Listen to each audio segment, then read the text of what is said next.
श्री कृष्ण गोविंद हरे मुरारी, हे नाथ नारायण वासुदेवा। श्री कृष्ण गोविंद हरे मुरारी, हे नाथ नारायण वासुदेवा। हे नाथ नारायण वासुदेवा, हे नाथ नारायण वासुदेवा।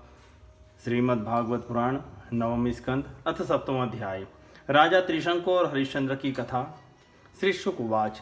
मान्धातु पुत्रप्रवरो यो अम्बरीशः प्रकीर्तितः, पितामहेन प्रवृत्तो यौनाश्वश्च तत्सुतः। हारीतस्तस्य पुत्रो भून्मान्धात्र प्रवराय मे, नर्मदा भ्रातृभिदर्ता पुरुकुत्साय योरगः। तया रसातलं नीतो भुजगेन्द्र प्रयुक्तया, गन्धर्वानवधीत तत्र वध्यान् वै विष्णुशक्तिधृक्। नागाल्लब्धवरः सर्पादभयं स्मरतामिदम्। न सदस्युः बुरुकुत्सो यो नरण्यस्य देहकृत, हर्यश्वस्तत्सुतस्तस्मादरुणोऽथ त्रिबन्धनः। तस्य सत्यव्रत पुत्र स्त्रीशङ्कुरुति विश्रुतः, प्राप्तश्चण्डालतां शापाद गुरो कौशिक तेजसा। सशरीरो गतः स्वर्गं मध्यापि दिवि दृश्यते, पातितो वाक्षिरा देवेस्तेनेव स्तंभितो बलात्।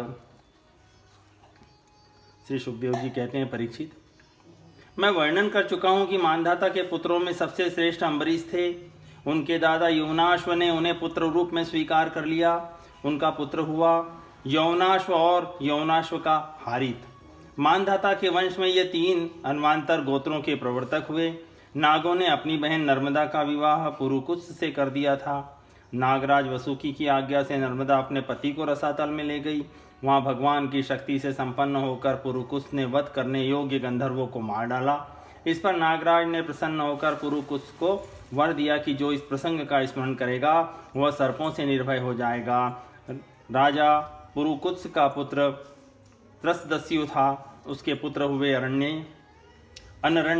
अनरण्य के हरियश्व, उसके अरुण और अरुण के त्रिबंधन हुए। त्रिबंधन के पुत्र सत्यव्रत हुए। यही सत्यव्रत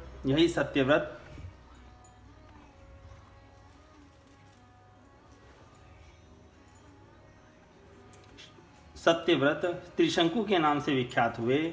यद्यपि त्रिशंकु अपने पिता और गुरु के शाप से चंडाल हो गए थे, परंतु विश्वामित्र जी के प्रभाव से वह सशरीर स्वर्ग में चले गए। देवताओं ने उन्हें वहां से ढकेल दिया और वे नीचे को सिर किए हुए गिर पड़े, परंतु विश्वामित्र जी ने अपने तपोबल से उन्हें आकाश में ही स्थिर कर दिया। वे अभी आकाश में लटके हुए दिखते हैं। त्रयशंकवो हरिश्चंद्रो विश्वामित्र वसिष्ठयो, यन्निमित्तमभूदयुद्धं पक्षिणो बहुवार्षिकं। सोनपत्यो विषण्णात्मा नारदस्योपदेशतः, वरुणं शरणं यात पुत्रो मे जायतां प्रभो। यदि वीरो महाराज तेनेव वां त्वां यजेति, यथेति वरुणेनास्य पुत्रो जातस्तु रोहितः। जातः सुतो ह्यनेनांगं मां यजस्वेति सोब्रवीत, यदा पशुर्निर्दशः स्यादथ मेध्यो भवेदिति। निदर्शे च स आगत्य यजस्वेत्याह सोब्रवीत, दन्ता पशोर्यज्जाये रन्नथ मेध्यो भवेदिति। जाता दन्ता यजस्वेति स प्रत्याहात सोब्रवीत, यदा पतन्तस्य दन्ता अथ मेध्यो भवेदिति। पशो निर्पतिता दन्ता यजस्वेत्याह सोब्रवीत, यदा पशो पुनर्दन्ता जायतेऽथ पशुशुचिः। पुनर्जाता यजस्वेति स प्रत्याहात सोब्रवीत, सान्नाहिको यदा राजन्योऽथ पशुशुचिः। इति पुत्रानुरागेण स्नेहयन्त्रितचेतसा, कालं वञ्चयता तमुक्तो देवस्तमेक्षत। रोहितस्तदभिज्ञाय पितुः कर्म चिकीर्षितं, प्राण प्रेप सूर्धनु पाणिरण्य प्रत्यपद्यत। त्रिशंकु के पुत्र थे हरिश्चंद्र। उनके लिए विश्वामित्र और वशिष्ठ एक दूसरे को शाप देकर पक्षी हो गए और बहुत वर्षों तक लड़ते रहे। हरिश्चंद्र के कोई संतान न थी, इससे वे बहुत उदास रहा करते थे। नारद के उपदेश से वे वरुण देवता की शरण में गए और उनसे प्रार्थना की कि प्रभु मुझे पुत्र प्राप्त हो। महाराज, यदि मेरे वीर पुत्र होगा तो मैं उसी से आपका यजन करूंगा। वरुण ने कहा ठीक है। तब वरुण की कृपा से हरिश्चंद्र के रोहित नाम का पुत्र हुआ।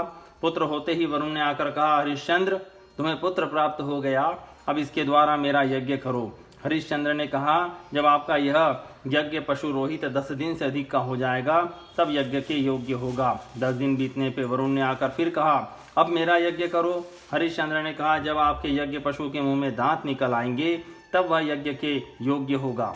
दांत उगाने पे वरुण ने कहा कि अब इसके दांत निकल आए, मेरा यज्ञ करो। हरिश्चंद्र ने कहा कि जब इसके दूध के दांत गिर जाएंगे तब यह यज्ञ के योग्य होगा। दूध के दांत गिर जाने पे वरुण ने कहा, अब इस यज्ञ पशु के दांत गिर गए, मेरा यज्ञ करो। हरिश्चंद्र ने कहा, जब इसके दोबारा दांत आ जाएंगे तब यह पशु यज्ञ के योग्य हो जाएगा। दांतों के फिर उगाने पर वरुण ने कहा, मेरा यज्ञ करो। हरिश्चंद्र ने कहा, वरुण जी महाराज, क्षत्रिय पशु तब यज्ञ के योग्य होता है जब वह कवच धारण करने लगे। परीक्षित, इस प्रकार राजा हरिश्चंद्र पुत्र के प्रेम से हीला हवाला करते समय टालते रहे। इसका कारण यह था कि पुत्र स्नेह की फांसी ने उनके हृदय को जकड़ लिया था। वे जो समय बताते वरुण देवता उसी की बाट देखते। जब रोहित को इस बात का पता चला कि पिताजी तो मेरा बलिदान करना चाहते हैं, तब वह प्राणों की रक्षा के लिए हाथ में धनुष लेकर वन में चला गया। पितरम वरुणग्रस्तं श्रुत्वा जात महोदरम रोहितो ग्राम में आयतमिंद्र प्रत्यक्षेदत्तः। भूमे पर्यटनं पुण्यम तीर्थक्षेत्र निषेवणे रोहितायादिश्चक्र सोऽप्यरण्ये वसतः समाम। एवं द्वितीये तृतीये चतुर्थे पंचमे तथा अभ्येत्याभेत्य स्थविरो विप्रो भूत्वा वृत्तः। षष्ठं संवत्सरं तत्र चरित्वा रोहितः पुरीम् उपव्रजन् जीगर्ताद् क्रीणान् मन्धमं सुतम्। शुनशेपं पशुं पित्रे प्रदाय समवन्दत। ततः पुरुषमेधेन हरिश्चन्द्रो महायशः मुक्तोदरो यजत देवान् वरुणादीन् महत्कथ। विश्वामित्रो भवत तस्मिन् होता चार्द्वयुरात्मवान्। जमदग्निरभूत ब्रह्मा वसिष्ठो यास्य सामगः। तस्मै तुष्टो ददाविन्द्र शातकौम्भमयं रथम्। शुनशेपस्य महात्म्यमुपरिष्टात् प्रचक्ष्यते। सत्यसारां धृतिं दृष्ट्वा सर्भार्यस्य च भूपते। विश्वामित्रो वृषं प्रीतो ददाव विहतां गतिं। मन पृथिव्यां तामद्भिस्तेजसापो निलेन तत्। खे वायुं धारयस्तश्च भूताधो तं महात्मनि। तस्मिन् ज्ञानकलां ध्यात्वा तया ज्ञानं विनिर्दहन्। हित्वा त्वां स्वेन भावेन निर्वाण सुख संविदा। अनिर्देश्या प्रतक्येण तस्थो विध्वस्त बंधनः। कुछ दिन के बाद उसे मालूम हुआ कि वरुण देवता ने रुष्ट होकर मेरे पिताजी पर आक्रमण किया है, जिसके कारण वे महोदर रोग से पीड़ित हो रहे हैं। तब रोहित अपने नगर की ओर चल पड़ा, परंतु इंद्र ने आकर उसे रोक दिया। उन्होंने कहा, बेटा रोहित, यज्ञ पशु बनकर मरने की अपेक्षा तो पवित्र तीर्थ और क्षेत्रों का सेवन करते हुए पृथ्वी में विचरना ही अच्छा है। इंद्र की बात मानकर वह 1 वर्ष तक और वन में ही रहा। इसी प्रकार दूसरे, तीसरे, चौथे और 5वें वर्ष भी रोहित ने अपने पिता के पास जाने का विचार किया, परंतु बूढ़े ब्राह्मण का वेश धारण कर हर बार इंद्र आते और उसे रोक देते। इस प्रकार 6 वर्ष तक रोहित वन में ही रहा। 7वें वर्ष जब वह अपने नगर को लौटने लगा, तब उसने अजीगर्त से उनके मझले पुत्र शुनशेप को मोल ले लिया और उसे यज्ञ पशु बनाने के लिए अपने पिता को सौंपकर उनके चरणों में नमस्कार किया। तब परम यशस्वी एवं श्रेष्ठ चरित्र वाले राजा हरिश्चंद्र महोदर रोग से छूटकर पुरुष मेध यज्ञ द्वारा वरुण आदि देवताओं का यजन किया। उस यज्ञ में विश्वामित्र जी होता हुए परम संयमी जमदग्नि ने अध्वर्यु का काम किया। वशिष्ठ जी ब्रह्मा बने और अयास्य मुनि सामगान करने वाले उद्गाता बने। उस समय इंद्र ने प्रसन्न होकर हरिश्चंद्र को एक सोने का रथ दिया था। परीक्षित, आगे चलकर मैं पुनः शेप का महात्म्य वर्णन करूंगा। हरिश्चंद्र को अपनी पत्नी के साथ सत्य में दृढ़ता पूर्वक स्थिर देखकर विश्वामित्र जी बहुत प्रसन्न हुए। उन्होंने उन्हें उस ज्ञान का उपदेश किया जिसका कभी नाश नहीं होता। उसके अनुसार राजा हरिश्चंद्र ने अपने मन को पृथ्वी में, पृथ्वी को जल में, जल को तेज में, तेज को वायु में, वायु को आकाश में स्थिर करके आकाश को अहंकार में लीन कर दिया। फिर अहंकार को महत्तत्व में लीन करके उसमें ज्ञान कला का ध्यान किया और उससे अज्ञान को भस्म कर दिया। इसके बाद निर्वाण सुख की अनुभूति से उस ज्ञान कला का भी परित्याग कर दिया और समस्त बंधनों से मुक्त होकर वे अपने उस स्वरूप में स्थित हो गए जो न तो किसी प्रकार बतलाया जा सकता है और न उसके संबंध में किसी प्रकार का अनुमान ही किया जा सकता है। इति श्रीमद्भागवते महापुराणे पारमहंस्यां संहितायां नवम स्कंधे हरिश्चंद्रोपाख्यान नाम सप्तमोऽध्याय संपूर्णम्।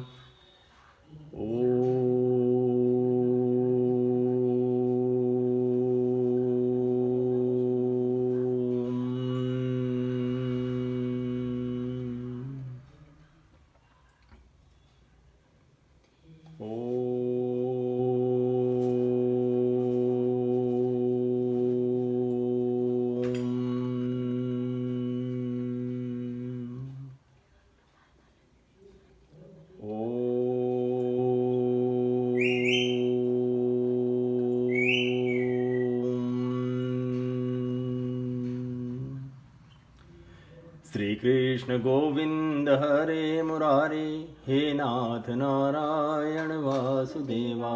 श्री कृष्ण गोविंद हरे मुरारे, हे नाथ नारायण वासुदेवा।